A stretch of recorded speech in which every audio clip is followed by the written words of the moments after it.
Hello students, मैं सचिन शर्मा आप सब लोगों का इस ऑनलाइन क्लास में स्वागत करता हूं।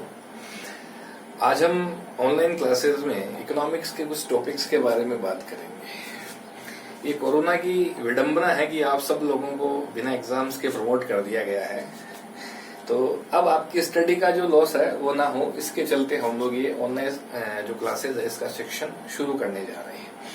सबसे पहले मैं ये बताना चाहता हूँ कि ये जो वीडियो बनाया जा रहा है ये आरबीएससी के स्टूडेंट और सीबीएसई के स्टूडेंट इन दोनों के लिए बड़ा ही यूजफुल है। तो सबसे पहले इकोनॉमिक्स के बारे में अपन थोड़ी बात करते हैं। देखिए, इकोनॉमिक्स में राजस्थान बोर्ड में और सीबीएसई बोर्ड में दोनों में इकोनॉमिक्स की दो ब्रांचेज हैं। सबसे पहले जो फर्स्ट ब्रांचेज है वो microeconomics and the second one is known as macroeconomics. देखिए, माइक्रो इकोनॉमिक्स जो है वो किसी भी पर्टिकुलर इंडस्ट्री का एक स्मॉल लेवल पे जो है वो स्टडी करता है, और मैक्रो इकोनॉमिक्स जो है वो होल इंडस्ट्री के लेवल पे स्टडी करता है किसी भी प्रॉब्लम को। ठीक है, तो सबसे पहले मैक्रो इकोनॉमिक्स के बारे में आज अपन लोग बातचीत करेंगे। देखिए, मैक्रो इकोनॉमिक्स में जिस टॉपिक्स की अपन बात करने जा रहे हैं वो है सबसे पहले law of demand. Law of demand. देखिए, इकोनॉमिक्स में कोई भी थ्योरम किसी न किसी इकोनॉमिस्ट के द्वारा प्रपोन्ड की गई है। The law of demand was firstly propounded by professor Alfred Marshall. The law of demand was firstly propounded by professor Alfred Marshall. Law of demand को समझने से पहले अपन लोग पहले ये जो डिमांड वर्ड है या एक शब्द और ध्यान में आता है वांट या डिजायर, इन सब चीजों की थोड़ी चर्चा करते हैं। देखिए, व्हाट इज वांट? वांट को हिंदी में बोलते हैं आवश्यकता, और डिजायर को हिंदी में बोलते हैं इच्छा या आवश्यकता। देखिए, वांट जो है an effective desire of a commodity is known as want, और डिजायर जो है वो एक सिमिलर वर्ड है वांट की, लेकिन डिजायर में जो है वो 2 से 3 चीजें अपने को ऐड करनी पड़ती है। जैसे डिजायर का फर्स्ट कंपोनेंट जो है वो है प्राइस। डिजायर का जो सेकंड कंपोनेंट है वो है विलिंगनेस, और जो थर्ड पॉइंट है वो है अवेलेबिलिटी ऑफ रिसोर्सेज।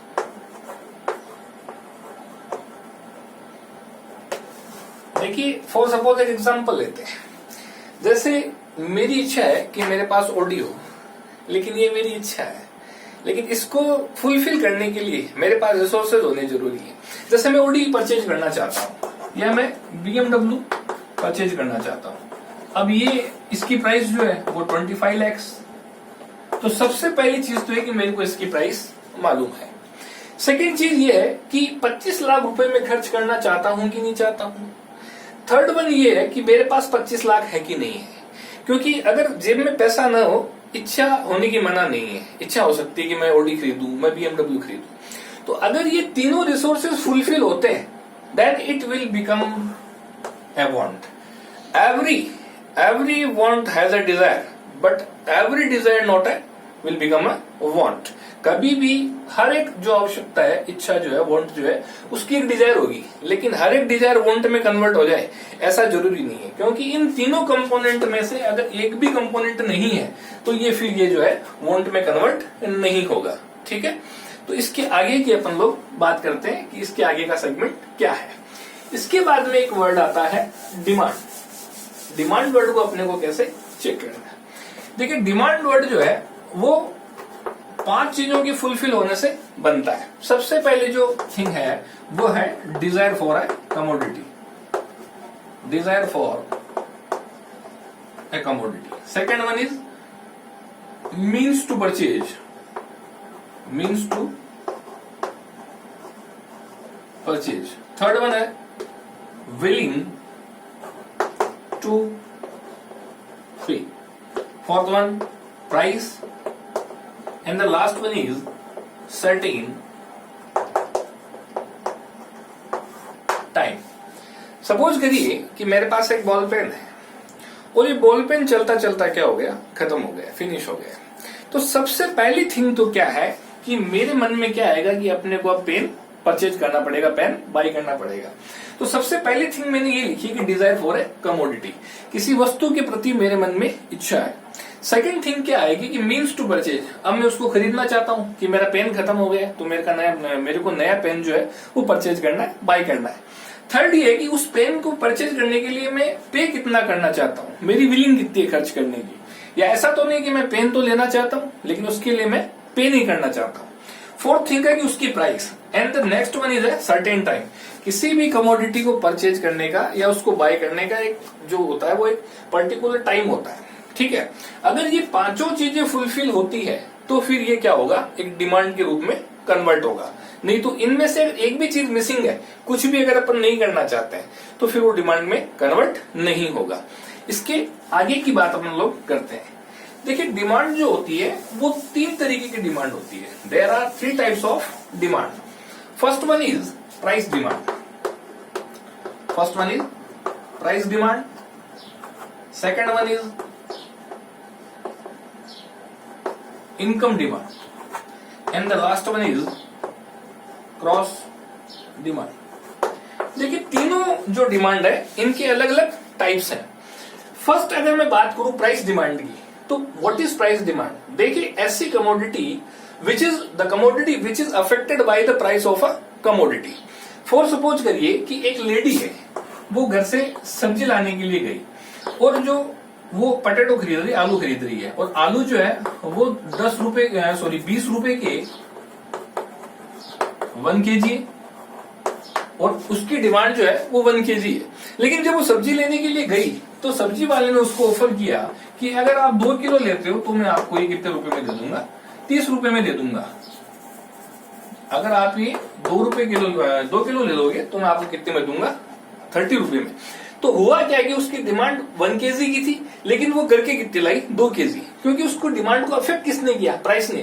क्योंकि 1 kg 20 रुपए में मिल रहा था और 2 kg कितने में मिल रहा है, 30 रुपीज में। तो ये इसके लिए क्या था कि प्राइस सस्ती हो रही थी इसके लिए, तो प्राइस ने इसकी डिमांड को क्या कर दिया, अफेक्ट कर दिया। तो ये हुई प्राइस डिमांड। सेकंड क्या होती है कि इनकम डिमांड। सपोज करिए कि मेरी इनकम जो है वो 1000 रुपीज है, तो मैं एक लिमिटेड डिमांड करूंगा किसी भी कमोडिटी के लिए और मेरा इंक्रीमेंट जो है वो हो जाता है और मेरी इनकम जो है वो कहां हो जाती है, 2000 रुपए।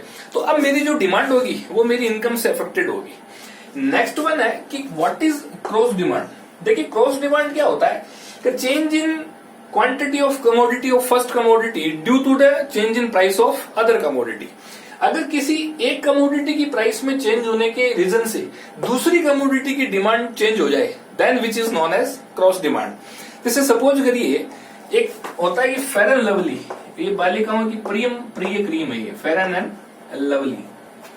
अब क्या होता है कि फेयर एंड लवली यूज कर रही है बालिकाएं, लेकिन फेयर एंड लवली के भाव बढ़ गए, तो महंगी हो गई है फेयर एंड लवली, इसकी प्राइस क्या हो गई है, राइज हो गई है। ऐसी कंडीशन में क्या होगा, बाबा रामदेव जी काम आएंगे और जो बच्चियां जो है, बालिकाएं जो है, वो पतंजलि एलोवेरा इसकी तरफ शिफ्ट हो जाएगी। तो पतंजलि एलोवेरा की डिमांड जो है वो इंक्रीज हुई due to the increase in price of Fair and Lovely cream. तो ये जो वर्ड था डिमांड, पहले अपन ने 5 कंपोनेंट देखे। Desire for a commodity, second means to purchase, third willing to pay, फिर प्राइस, और last one is certain time. उसके बाद में अपन ने बात करी there are 3 types of demand. First one is known as price demand, second one is known as income demand and the third one is known as cross demand. अब अपन इससे आगे की बातचीत करते हैं।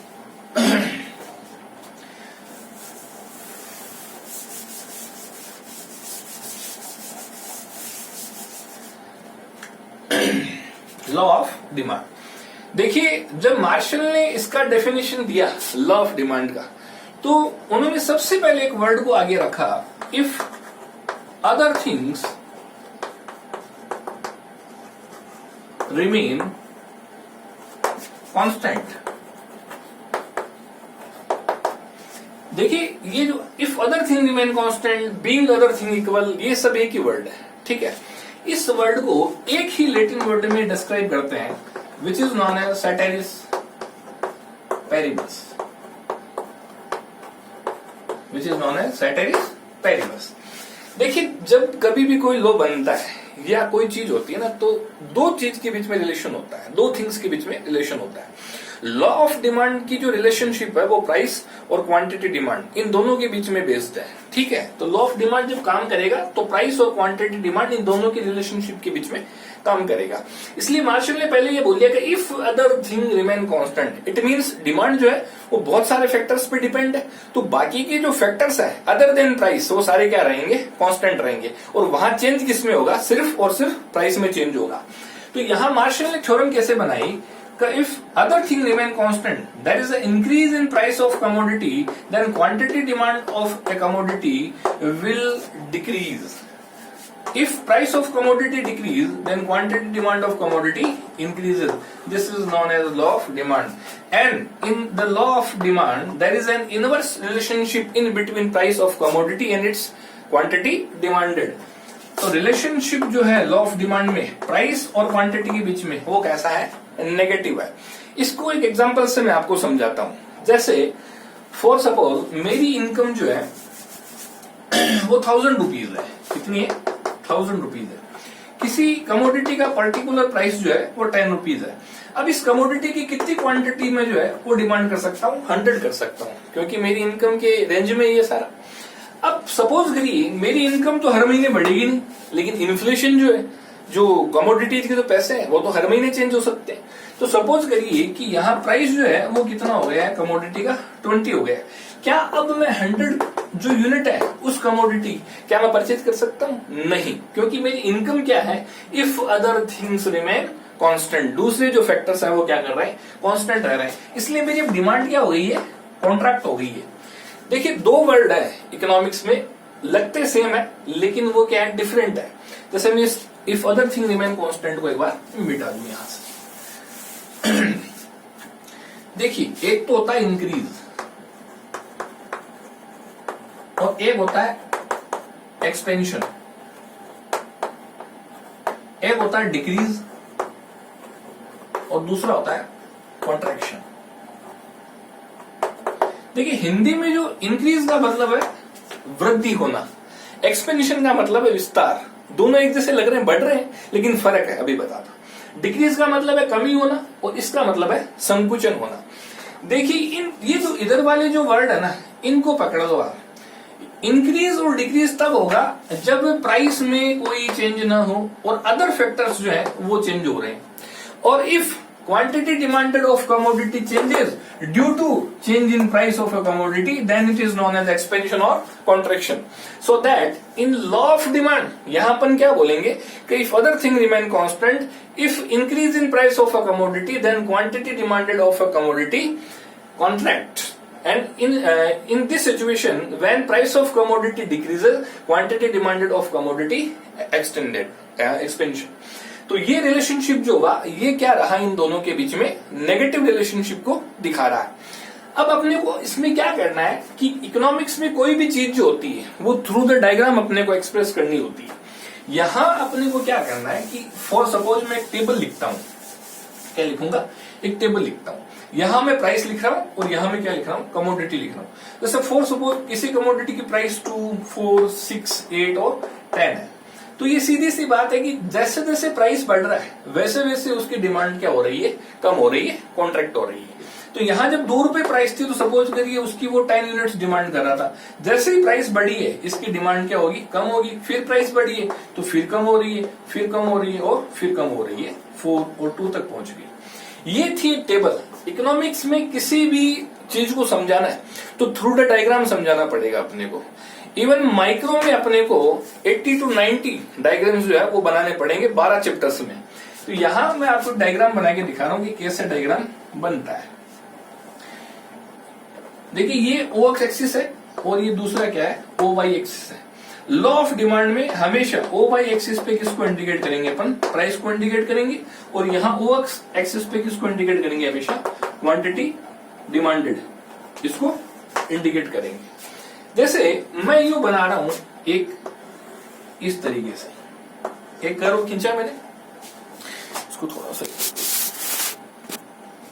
ठीक है, अब दिख रहा है अपने को। ये कर्व मैंने कैसे खींचा है, downward sloping to the right. अब आप लोग कहेंगे कि ये कर्व ऐसे ही क्यों बनना है, तो अपने को ही देखना है कि जब प्राइस कमोडिटी की 10 रुपीज है, सपोज करिए यहां, तो इस तरीके से ये 10 और क्वांटिटी की डिमांड कितनी है 2। फिर जैसे ही प्राइस 10 से 8 हुआ, स्टेबल को उल्टा कर रहे हैं अपन, है ना, तो यहां क्या हो गया, ये यहां से यहां तक पहुंच रहा है 2 4 8, फिर 6, फिर 4 प्राइस, और फिर प्राइस जो है वो 2 रुपीज, ऐसे 6 4 और 2, और ये 6 8 और 10। यहां अपने को इसका जो इंडिकेशन है वो डाउनवर्ड स्लोपिंग राइट दिख रहा है। यहां अपने को 4 नाम लिखने कि first one is demand curve, next one is negative slope, next negative relation, and the last one is downwards to the right। तो आज इस टॉपिक में अपन ने बेसिकली जो डिमांड का जो जनरल इंट्रोडक्शन है उसके बारे में बात करी। नेक्स्ट टॉपिक में अपन जो डिमांड का आगे का जो सेगमेंट है उसके बारे में अपन बात करेंगे। तब तक के लिए thank you, have a nice day.